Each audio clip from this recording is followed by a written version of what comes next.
আমাকে এখানে নামিয়ে দাও। ম্যাম আমরা এখন চলে যাই। ঠিক আছে তোমরা চলে যাও। Yes ma'am. ম্যাম টাকাগুলো ফেলে দিয়ে বসে থাকে। তখন একটা লোক যাচ্ছিল। এই যে ভাইয়া আমি চোখে দেখতে পাই না, দয়া করে আমার টাকাগুলো একটু তুলে দিবেন। ঠিক আছে আমি তুলে দিচ্ছি। সত্যি আপনি চোখে দেখতে পান না? হ্যাঁ সত্যি আমি দেখতে পাই না। তাহলে আমি টাকাগুলো নিয়ে চলে যাই, আমার টাকাগুলো দিয়ে যান। তারপর আরেকজন আসে।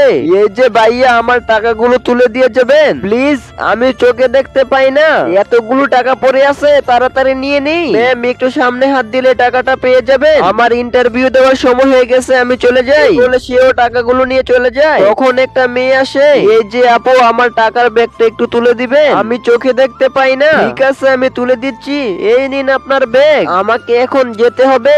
এই যে আপু আমাকে একটু সামনে নিয়ে যেতে পারবেন? ঠিক আছে চলুন। এই বলে অন্ত মেয়েটিকে নিয়ে চলে যায়। বন্ধুরা সেকেন্ড পার্ট দেখতে চাইলে এই ছবিটার জন্য লাইক সাবস্ক্রাইব করে দাও।